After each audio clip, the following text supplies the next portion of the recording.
Hi all, and welcome to my YouTube channel. My name is Ben. Just thought I'd make a video about what happened to me in the past when I was admitted to hospital, and further on whilst I was in hospital I was sectioned, first of all for a month, and after the month of February, which obviously has 28 days most years, it followed with a further 6-month section, and well, it was horrendous really, considering, well, I should have had my human rights, some of my human rights, but an awful lot of them were voided, I should say, whilst being sectioned under the 1983 Mental Health Act. But the reason I was actually admitted to hospital in the very first place, and the reason I had to wait an hour and a half for an ambulance, because I was having tonic-clonic seizures, one after another, and 2 paramedics witnessed 11 grand mal seizures in a row. And before they turned up, I estimate I must have had at least 10 seizures from trying to stand up and get on my feet and not to try to fall over, well, try to stay up basically and not fall over and have seizures like all in a row. Because I must have had over 20 seizures within the space of 4 hours, maybe 3 hours, in one late one evening a couple of years ago. And it led to a condition which I can't really pronounce properly. I've never heard anyone say it before, but it's called status epilepticus or epilepticus, status epilepticus or status epilepticus. And this is where one of the seizures can last for more than 5 minutes. And it used to be when a seizure lasted more than 10 minutes and 15, 20, 25, 30. But they've reduced it, so the status epilepticus, so that's what it's called, can be a condition that is caused by multiple tonic-clonic seizures in a row. If one or more seizures suffered from you last more than 5 minutes of time, then this is when the status epilepticus can occur basically and be diagnosed. I don't think it's an ongoing condition, and it's just something that can happen basically from Turkey, abrupt detoxification of benzo-diazepines, say going from said drugs such as Zopiclone and Imovane and Ambien, from they call it Zopiclone in Australasia is called still not. So yeah, well, basically, I'm sure all those seizures in a row have damaged my prefrontal cortex in my front of my brain, which is part of the mind that's responsible for decision making and also planning ahead, which I have difficulty with quite a lot of the time, and it happens quite frequently as well. I'm sure it's down to long-term benzo use and misuse, I have to admit, although most of it was used as prescribed and not misused. And well, also, whilst I was sectioned in hospital in Barnstable Hospital, North London District Hospital, it's called, its official name, within the Moorlands View or Ocean View Psychiatric Unit. Can't even remember what ward I was in now, because my memory isn't brilliant from that stage of my life, because I don't really class that 7 or 8 month stint in hospital as being alive. It was like I was just an entity, and I had no feelings. All I had was other people's thoughts in my mind, or that's how it appeared. It was like other people use my brain to think, and that is how other people talk, that is how things happen because of me. Sounds like I'm talking a load of bullshit, but no, it's all true. It's just not, probably other people perhaps believe this too, but I can guarantee you there is no one above me anymore, because the entity which was above me before, in 2002, that is, I took this higher power out of this world and surpassed it, wherever it was.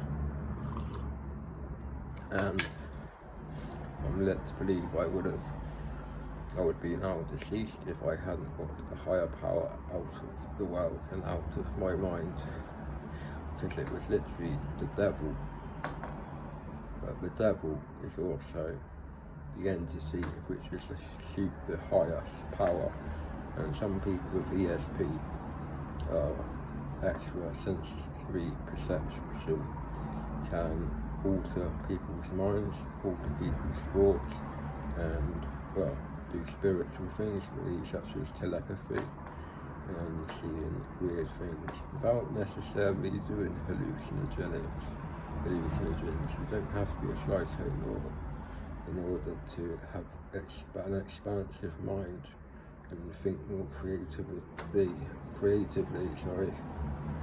and think outside the box sometimes. But I do a bit of both, like, just to make myself seem a bit more normal. But yeah, also when I was in hospital, whilst I was almost cold turkey from Diazepam and Zopiclone, aka Imovane, in the United States of America, with both of which I've been on. Well, I've been on benzos and Zopiclone since 2004, as I probably said before. So I obviously had a very strong physical dependency on each tablet, well, each medication, I should have said. And also, I was on Pregabs 800 milligrams a day, and yeah, I did say 800 milligrams a day. I would get a strip of 14 and a strip of 100, I think, every week. I'm pretty sure that's what I got, because I can remember doing. And something I'm not prescribed anymore, because my doctor probably thinks I would abuse it, although I actually wouldn't at the moment, because I just need something for my anxiety to help me along the way without turning to extra diazepam, which to me seems like the only way forward, although the way forward is also 2 steps back. I don't really see a problem with taking diazepam for the rest of my life, because I'd rather have a life that, well, you have some kind of, I don't know really, something that's not horrendous basically to put up with. I'd rather put up with something that isn't absolutely horrendous than something that is absolutely horrendous 24/7. And I'd rather have a bit more sleep than 2 hours sleep. And the life in benzo withdrawal, there's no life at all. The quicker you taper off it or cold turkey it, the more severe your withdrawal symptoms are generally likely to be, which is obviously quite obvious. Yeah, I know what you're thinking, but yeah, I was also taking off the 800 milligrams of Pregabalin, aka Lyrica, over in the United States of America, in the same space of 2 days, as I was taking off Diazepam and Zopiclone, as mentioned before, and this led to 11 days and 11 nights of zero sleep whatsoever due to inner restlessness, very high anxiety, severe anxiety, well, muscles were really tense and I kept getting cramped, and my thoughts were racing. It was very bad. I kept sneezing and stuff like that. It's like I had the flu very severely, as well as my bones and muscles aching. And well, I did think I was going to die, to be honest. And on the 12th day, I had to literally get on my knees and beg the doctor, who was my GP in hospital, to prescribe me just a small dose of Diazepam to help me get some sleep, even if it's a few hours, like 2 or 3 hours sleep in the night, when you haven't had any sleep at all for 11 days and 11 nights. Any sleep is better than no sleep. So eventually we worked out and both agreed that I would take 10 milligrams of Diazepam a day. But I've got a medication review coming up soon. I'm going to do everything I can to push and try and get on a higher dose of Diazepam. Because Diazepam and Pregabalin are the only two drugs, well, different benzos obviously will help my anxiety problems, but they don't like prescribing different benzos, although clonazepam has helped greatly in the past, and it's been a drug that's done a lot for me basically. And obviously Xanax is very potent for a benzodiazepine, but in the United Kingdom you cannot get Xanax, aka abruptly, prescribed. You have to go privately and get a private doctor, which costs quite a lot of money, and very few people tend to do this unless they're quite wealthy, I would imagine. And yeah, that really sums this video up. So, been through quite a few tough times in my life. The sepsis thing was the latest near-death experience, but I've actually been very close to death 4 or 5 times in my life, mainly to do with drugs. And yeah, not good, but somehow I'm still here, still fighting, and I'll live to see another day, hopefully tomorrow. So yeah, thank you very much for watching this video, and please do subscribe to my channel if you wish to see more videos by myself and varied content from what I'm prescribed, drug use, drug misuse in the past, to different strains of CBD, hemp flower, hash, and well, the scenery, like countryside around the area of North Devon and also Cornwall as well. And I'll be making a video very soon, tomorrow or the next day, about a new laptop I'm getting, a Core i7-10, I don't know what the code is for the particular processor. I think it's a 10750H Intel 10th generation CPU, up to 5 GHz, turbo, overclocked of course, but this is only when one core is active, from what I've read. But yeah, I'm sure it will still be quick enough at default speeds using all 6 physical cores and 6 logical cores, because it obviously has 12 cores altogether, 12 threads I should say, but yeah, you know what I mean. It'll have 16 GB of memory, and RTX 2060 graphics card, which is the 4th best graphics card you can buy at the moment, at least for a laptop. But I haven't looked into it greatly, I will say. But for a laptop, for costing £1,000, that isn't too bad.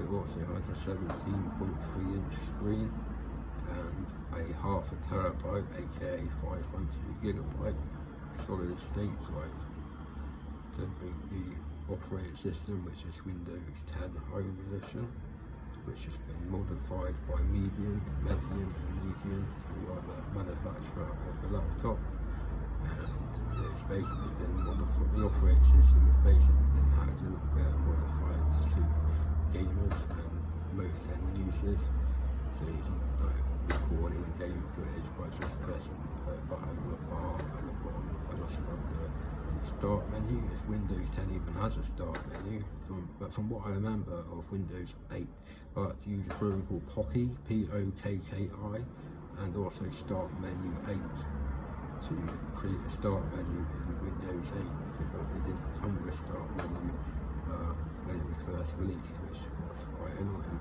But there's always a workaround. When there's a will, there's a way. So yeah, I'll be making a video about my laptop and just talking about what it's like to use the specs again. Well, I'll just show you guys it and see what you think.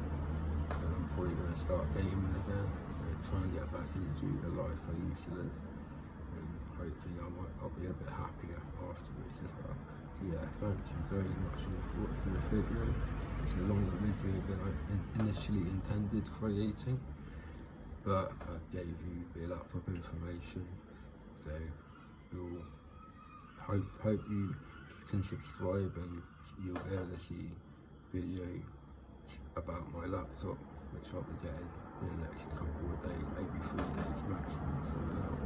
And please reply, comment below if you have any questions at all, and I'll happily reply to you as soon as possible. And also please don't forget to subscribe, please guys and girls. Thanks very much. Have a nice day all. Cheers. Bye.